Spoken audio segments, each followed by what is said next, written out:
మనిషి పుట్టింది ప్రకృతి నుండే, చివరకు కలిసిపోయేది ప్రకృతిలోనే. ఆధునిక ప్రపంచంలో మనిషి ఈ కాంక్రీట్ జంగల్లో నివసించడమే అభివృద్ధి అనుకుంటుంటే, అదే మనిషి మళ్ళీ ప్రకృతి ఒడిలో కాస్త సేద తీరాలని, విశ్రాంతి తీసుకోవాలని అనుకుంటాడు. అలాంటి ప్రయాణమే ఈ వారం మనం చూడబోతున్నాం. Yes, exactly. ఇంతకీ ఎక్కడికంటే Kerala, the God's own country. ఆ పేరుకు తగ్గట్టుగానే ఇక్కడి ప్రకృతి అందాలు, సెలయేళ్ళు, జలపాతాలు, అడవుల్లో ఉన్న వన్యమృగాలు ఒక్కటేమిటి, ఎన్నో వింతలు, విశేషాలు మనల్ని మంత్రముగ్ధుల్ని చేస్తాయి. ప్రతి మనిషికి కాదండి, ప్రతి జీవికి ప్రకృతితో అనుసంధానంగా ఉండడం మాత్రమే నచ్చుతుంది.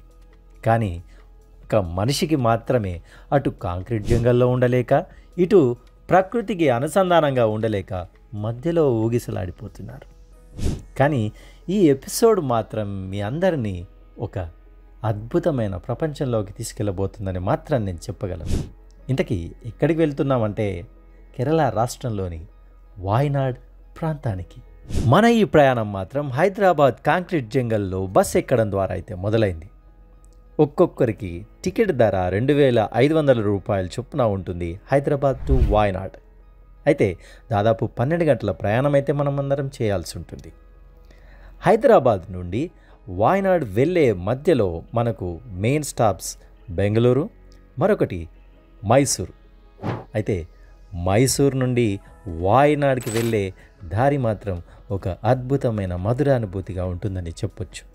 ఎందుకంటే మనకు ఒక 60 కిలోమీటర్ల దారి దాటిన తర్వాత మనకు ఎదురవుతుంది బండిపూర్ నేషనల్ పార్క్. ఆ పార్క్ గుండా అలా వెళ్తూ ఉంటే బస్సు కిటికీ వైపు కనుక మనం కూర్చున్నట్లయితే అద్భుతమైన వన్య ప్రాణులు మనకు ఎదురవుతుంటాయి. ఆ తర్వాత అలా వెళ్తూ ఉంటే మొత్తంగా వైల్డ్ లైఫ్ శాంక్చురీ వస్తుంది. అక్కడ కూడా మనకు ఏనుగులు, జింకల మందలు ఎదురవుతూ ఉంటాయి. ఇలా వెళ్తూ ఉంటూనే మనకు చేరుకుంటాం వాయనాడ్కి. హిడెన్ వాటర్ ఫాల్కి అయితే మనం ఇప్పుడు వెళ్తున్నాము. ఇదే అయితే నడిచేటప్పుడు మాత్రం చాలా జాగ్రత్తగా నడవాలి. అయితే మనకు బేసిక్గా ఏదైనా లొకేషన్స్కి వెళ్ళినప్పుడు, ఏదైనా డెస్టినేషన్స్కి వచ్చినప్పుడు లోకల్ వాళ్ళని సంప్రదించాలి. ఎందుకంటే మనకు వెల్ నోన్ డెస్టినేషన్స్ గూగుల్లో వెతికితే వచ్చే డెస్టినేషన్స్ కాకుండా వాళ్ళకి కొన్ని హిడెన్ ప్లేసెస్ తెలుస్తుంటాయి. అలాంటి హిడెన్ ప్లేసే ఇప్పుడు మనం వెళ్ళబోయే హిడెన్ వాటర్ ఫాల్.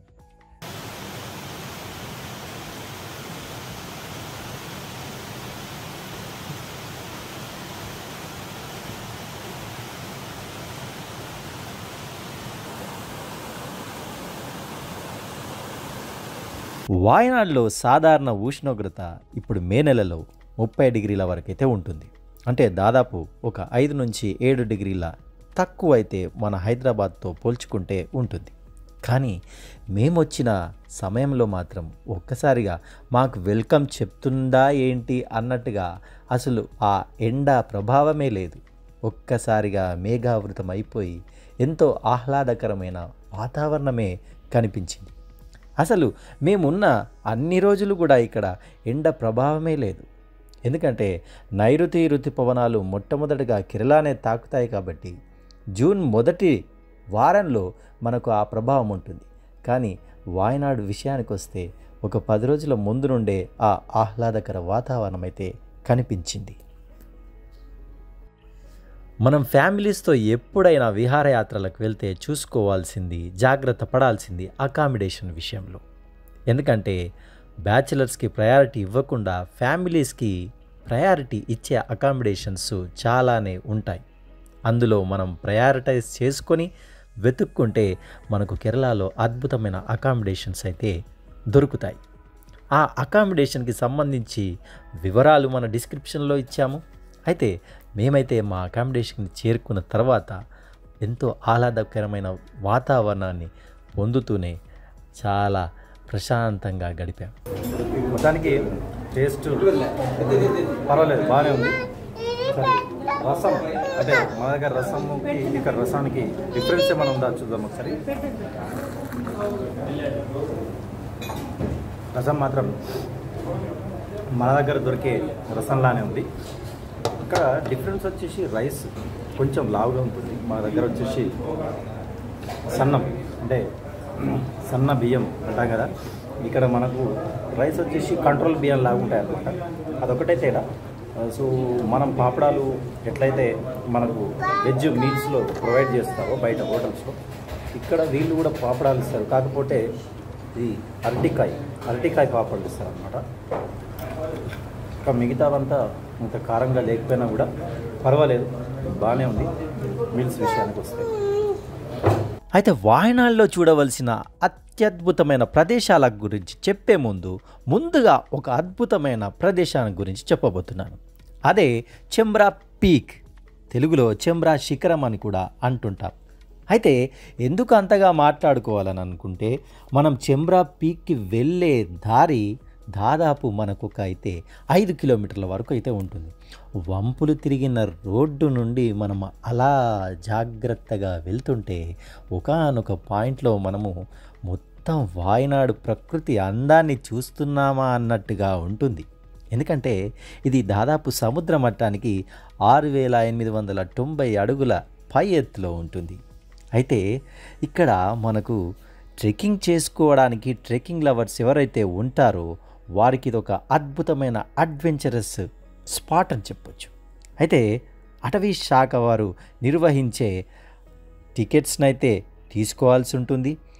ఉదయం 7 గంటలకు మొదలయ్యే ఈ ట్రెక్కింగు మరి మామూలుగా ట్రెక్కింగ్ చేయలేని వారి సంగతి ఏంటా అనంటే, చెప్పాను కదా ఇందాక, ఆ ట్రెక్కింగ్ పాయింట్ వరకు మాత్రం మనం వెళ్ళి హాయిగా అక్కడ రిలాక్స్ అవ్వడానికి మాత్రం మనకెంతో అద్భుతంగా ఉంటుందని మాత్రం చెప్పవచ్చు. అయితే ఇక్కడ మనం గమనించవలసిన విషయం ఏంటంటే, మనకు కేరళలో రకరకాల ప్లేసెస్, ఫర్ ఎగ్జాంపుల్ లైక్ మనకు వాయనాడ్ అయితేనేమి, దాని చుట్టుపక్కల కర్ణాటకలో ఉన్న కూర్గ్ అయితేనేమి, అలాగే తమిళనాడులో ఉండే ఊటీ అయితేనేమి, అలాగే ముదుమలై ఫారెస్ట్ అయితేనేమి, ఈ ప్లేసెస్లో మనకు బైక్ రెంటల్స్ దొరకవా అంటే కష్టం. ఫర్ ఎగ్జాంపుల్ మనకు గోవా లాంటి ప్లేసెస్కి వెళ్తే బైక్ రెంటల్స్ అనేవి ఈజీగా మనకు పర్ డే 500 రూపీస్కి దొరుకుతాయి.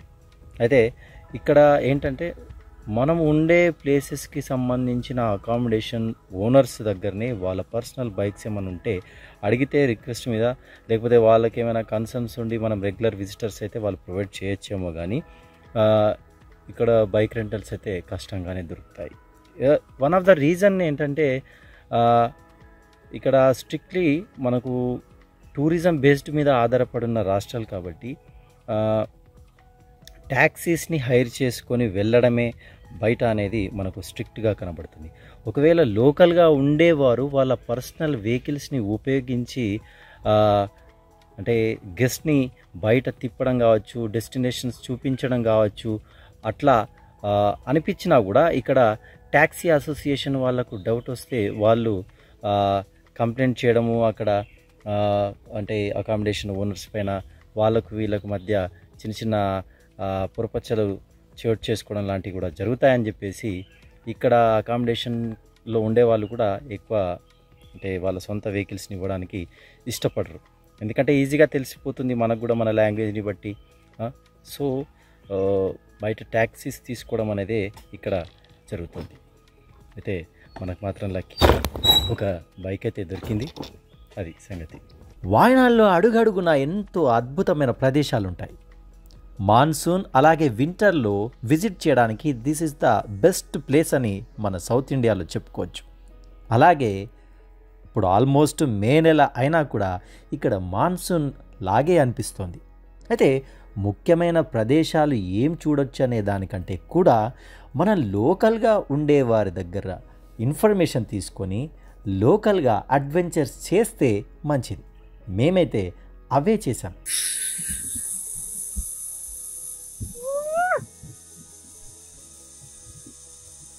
Now I am experiencing this life.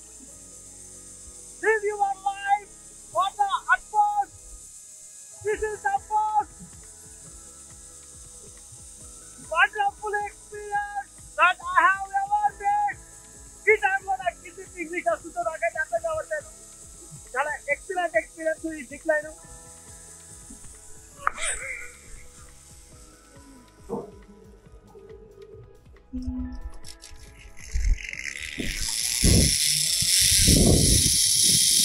ఎక్కడి కదరా నాయనా, గాల్లో తేలినట్టుంటే, గుండె పేలినట్టుంటే. ఓ అబ్బో, అరే ఓరా బాయ్, ఓరా బుర్రా నాయనా, ఓరా ఓరా జంతువుల మధ్య వస్తున్నారు. బాబో వస్తున్నాయిలో, ఇది ఎక్కడ కదరా బాబో. అరే ఎక్కడికి కూర్చుంటావా?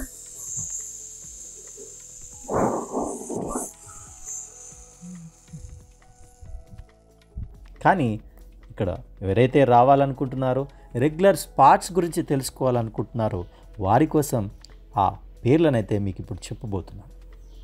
మొదటగా బనాసుర సాగర్ డ్యామ్, రెండోది కర్లాడ్ లేక్, మూడోది కురువా ద్వీప్ ఐలాండ్, నాలుగోది పూకుట్ లేక్, ఐదవది ఎడెక్కెల్ కేవ్స్, 6 కబిని, 7 లక్కిడి వ్యూ పాయింట్. అయితే మేం మాత్రం 1000 ఎకర్ టీ ఎస్టేట్ అనే ఒక వెంచర్లోకి అడిగిడి ఆ 1000 ఎకర్ ఫారెస్ట్ని కంప్లీట్గా అడ్వెంచర్ అయితే చేయడం జరిగింది. మా అదృష్టమేమో కానీ మేము వెళ్తున్న ప్రతిసారి వర్షమే పడుతుంది. ఆ బ్యూటీ కూడా ఎంతో ఎక్సైటింగ్గా అనిపించిందని మాత్రం నేను చెప్పగలను. ప్రజెంట్ ఎంతో ఆహ్లాదకరమైన వాతావరణాన్ని మనం చూస్తున్నాము. నిజంగా ఈ వాతావరణాన్ని, ఈ ఆహ్లాదకరమైన వెదర్ని చూస్తుంటే ప్రకృతి మనకి ఎంతో ఇచ్చింది. దానికి మనము ఏమి తిరిగి ఇవ్వకపోగా దాన్ని నాశనం చేస్తున్నాము. అది మాత్రం ఎంతో తప్పు. మన ఛానల్ యొక్క థీమ్ కూడా అదే, ప్రకృతిని ఆస్వాదించండి. ఎందుకంటే మనం ఈరోజు ఉంటాము, రేపు వెళ్ళిపోతాం, కానీ ఈ నేచర్ అని మాత్రం పర్మనెంట్. ప్రజెంట్ ముదుమలై వెళ్ళే దారిలోనే ఒక అద్భుతమైన చెట్టు, నేనైతే నా జీవితంలో ఇలాంటి చెట్టును అయితే చూడలేదు. అంటే మీకు తెలిస్తే కనుక కామెంట్ చేయండి. కానీ ఎంతో అద్భుతమైన అసలు జీవ సంపద ఈ అడవిలో ఉందని చెప్పి చెప్పుకోవచ్చు. ఇదే కాదండి, అసలు ఈ ప్రకృతి మొత్తం కూడా ఎంతో అద్భుతమైన సంపద అనేది ఉంది. కానీ మనం మాత్రము వృద్ధులు లేస్తే వారి మీద మనము, మన మీద వాళ్ళు, ఇదే పంచాయతీలు తప్ప ఈ ప్రకృతిని ఆస్వాదించాలన్న ఆలోచన కూడా ఒక్కొక్కరికి కొన్ని సందర్భాల్లో రాకపోవచ్చేమో అనిపిస్తుంటుంది. అయితే ఇది ఎవరిని ఉద్దేశించింది కాదు, కానీ చెప్పదలుచుకున్న విషయము ప్రకృతిని ఉన్నంతలో ఆస్వాదించండి. ఇదండి ఈ వారం వాయనాడ్కి సంబంధించిన టూర్ వీడియో. నాకు తెలుసండి మీ అందరూ వర్షాకాలం కోసం ఎదురు చూస్తున్నారని. మరి ఇలాంటి ఎక్సైటింగ్ వీడియోస్ కోసం మన ఛానల్ని సబ్స్క్రైబ్ చేయండి. అయితే అన్నీ చెప్పాడు కానీ బడ్జెట్ విషయం చెప్పలేదని అనుకుంటున్నారు కదా. పూర్తి డీటెయిల్స్ని డిస్క్రిప్షన్తో పాటు ఇప్పుడు టుకీగా చెప్పి సైన్ ఆఫ్ చెప్పేస్తాను. మొదటగా బస్సుకు సంబంధించి 2500 అని చెప్పాను కదా పర్ పర్సన్. ఇక అకామిడేషన్ విషయానికి వస్తే మనం తీసుకునే దాన్ని బట్టి అయితే ఉంటుంది. దాదాపు మినిమం 1500 రూపాయల దగ్గర నుంచి మొదలు పెడితే ఇక్కడ 15,000 రూపాయల వరకు మనకు అకామిడేషన్స్ అయితే దొరుకుతాయి. అయితే ముందుగానే రివ్యూస్ చూసుకొని ఫ్యామిలీస్తో వెళ్ళే వాళ్ళైతే జాగ్రత్త పడడం అయితే మంచిది. ఇక ఇక్కడ బైక్ రెంటల్స్ దొరుకుతాయనంటే మనకు గోవా లాంటి ప్రదేశాల్లో దొరికినట్టుగా అయితే దొరకవు. కానీ మన రిక్వెస్ట్ బేసిస్ మీద మనం ఉండే ప్రాపర్టీ ఓనర్సే మనకిక్కడ ట్రావెల్కి సంబంధించిన ఏర్పాట్లు అయితే చేస్తారు. ఒకవేళ మనం ఆటో కానీ లేదనంటే స్కూటర్ కానీ ఇలాంటివి మాట్లాడుకోవాలనుకుంటే ఆటోకి పర్ డే 1500 ఛార్జ్ చేస్తారు. డే మొత్తం వారు ప్రతి ఒక్క ప్లేస్కి అయితే మనకు తిప్పుతారు. ఇక ప్రైవేట్ వెహికల్స్ని హైర్ చేసుకోవాలనుకుంటే depends upon the distance minimum budget 4000 నుంచి 5500 వరకు అయితే మనకు అవుతుంది. డీటెయిల్స్ మీకు ఉపయోగపడ్డానని అనుకుంటూ సైనింగ్ ఆఫ్. నేను మీ ఆదిత్య. మీరు చూస్తున్నారు ఆదిత్యాస్ ట్రావెల్ టేల్స్. జీవితపు ప్రయాణ సమాహారమే ఈ మన ఛానల్. చివరగా ఒక్క మాట, ఆపకు నీ ప్రయాణం దేనికి భయపడి. ఈ రాత్రి మాసిన వెలుగు రేపటికి నీకై రగులుతూ ఎదురవుతుంది. సాగే సెలయేరు దారి తప్పకుండా నీకు బాట వేస్తుంది. కొండగాలి నువ్వు కృంగకుండా భుజం తడుతుంది. విశ్వమంతా తలుపు తెరిచి నిన్ను ఆహ్వానిస్తోంది. నమస్తే.